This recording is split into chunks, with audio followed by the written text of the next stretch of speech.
Remember, your health is the foundation of everything you hope to achieve. Every decision you make, what you eat, how you move, how you rest, either builds your strength or slowly takes it away. Nourish your body with real, colorful foods that energize you. Move daily, even if it's just a brisk walk, because motion is life. Protect your sleep. That's when your body repairs and your mind resets. Guard your peace of mind because stress can be more harmful than any bad habit. And never forget preventive care. Early action saves lives. The truth is, you don't need perfection.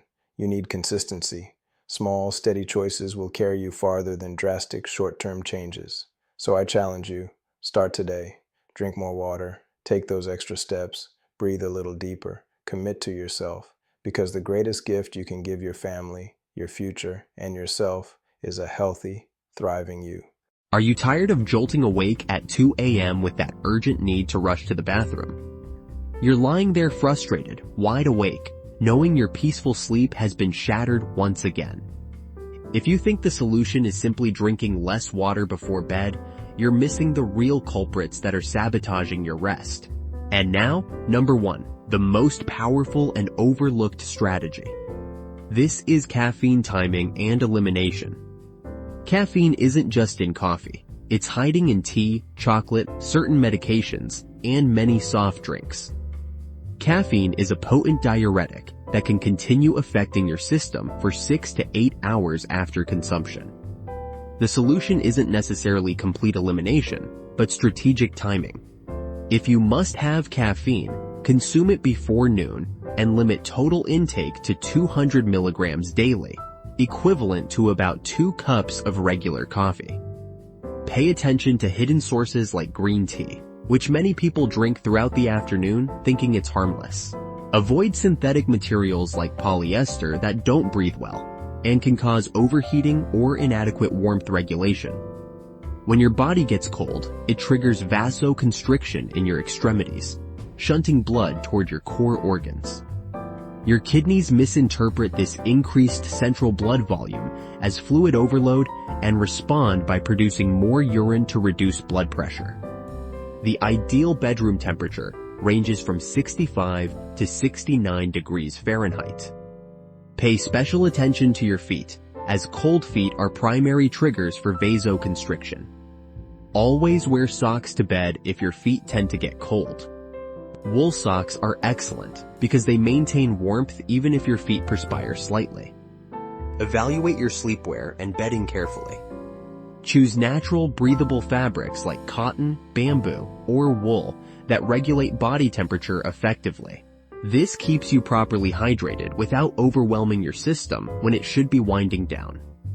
Your kidneys need approximately 3 hours to process fluids from consumption to bladder filling. This means if you're planning to sleep at 10 p.m., your last significant drink should be finished by 7 p.m. sharp. Set an alarm on your phone labeled liquid curtain down and stick to it religiously. But here's the crucial part most people miss. Don't try to chug water right before your cutoff time. That's like cramming for an exam, it backfires. Instead, front-load your hydration throughout the day. Consume most of your daily water intake by late afternoon. Avoid synthetic materials like polyester that don't breathe well and can cause overheating or inadequate warmth regulation. When your body gets cold, it triggers vasoconstriction in your extremities, shunting blood toward your core organs. Your kidneys misinterpret this increased central blood volume as fluid overload and respond by producing more urine to reduce blood pressure. The ideal bedroom temperature ranges from 65 to 69 degrees Fahrenheit. Pay special attention to your feet, as cold feet are primary triggers for vasoconstriction. Always wear socks to bed if your feet tend to get cold. Wool socks are excellent because they maintain warmth even if your feet perspire slightly. Evaluate your sleepwear and bedding carefully. Choose natural, breathable fabrics like cotton, bamboo, or wool that regulate body temperature effectively. Pillar number 6 addresses sleep position and pillow placement, which most people completely overlook. Your sleeping posture can either compress your bladder and surrounding organs, creating false urgency signals, or create space and tranquility within your abdomen. The worst position for nighttime urination is sleeping flat on your back without proper support. When lying supine, the full weight of your abdominal organs presses down on your bladder, sending false fullness signals to your brain. Additionally, back sleeping can worsen snoring and sleep apnea, which are major contributors to nocturia. Sleep apnea causes oxygen levels to drop and carbon dioxide to rise during breathing interruptions. This stresses the heart, causing it to release atrial natriuretic peptide, a hormone that instructs the kidneys to excrete sodium and water, making you urinate more frequently. The optimal position is side sleeping, particularly on your left side, which takes pressure off the bladder and improves circulation. But proper technique is essential. Place a firm pillow between your knees to prevent your top leg from sliding forward and twisting your spine and hips. This alignment reduces lower back strain and prevents pressure on your bladder and urethra. For your head, use a pillow thick enough to keep your head and neck aligned with your spine. When lying on your side, your nose should align with the center of your chest. Incorrect pillow height can kink your airway and contribute to snoring or sleep apnea. Next focuses on medication timing, something many people ignore.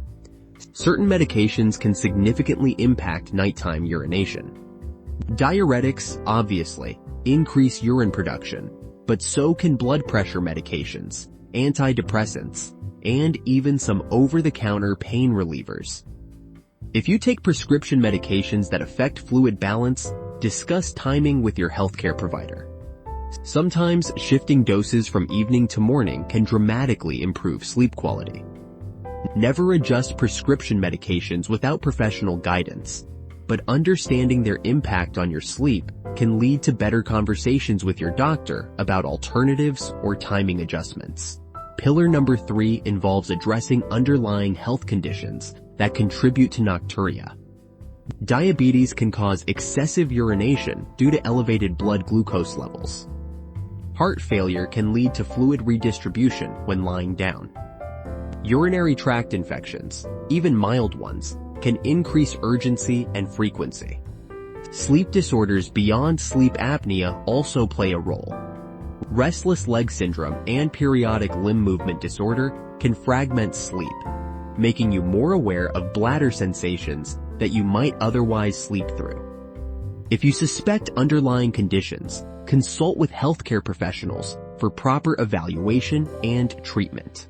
Kegel exercises can also strengthen the pelvic floor muscles that support bladder control. Contract your pelvic muscles as if stopping urination midstream. Hold for 3 seconds, then relax for 3 seconds. Repeat this cycle 10 times, 3 times daily. Stronger pelvic floor muscles provide better bladder support and control. The sunset dining method is what you eat for dinner, and when you eat it directly impacts overnight urine production. Many seemingly healthy foods are actually natural diuretics that force your kidneys to work overtime. Tomatoes, cucumbers, celery, watermelon, and citrus fruits all have high water content and diuretic properties. Spicy foods present another challenge. Chili peppers can irritate your bladder lining, increasing urgency. Even that innocent fruit salad dessert becomes problematic due to its high potassium content. Salt is equally troublesome. A salty meal makes you thirsty, leading to increased water consumption, while the salt itself forces your kidneys to work harder to flush it out. The timing is critical. Aim to finish your last major meal at least 4 hours before bedtime. If you sleep at 10 p.m., dinner should be completed by 6 p.m. Choose bladder-friendly options like lean proteins, complex carbohydrates such as sweet potatoes, and non-diuretic vegetables like carrots, peas, and broccoli. Season with herbs like rosemary or thyme instead of excess salt or bladder-irritating spices. Take deep breaths and let it happen naturally. Here are 5 golden rules to minimize disruption.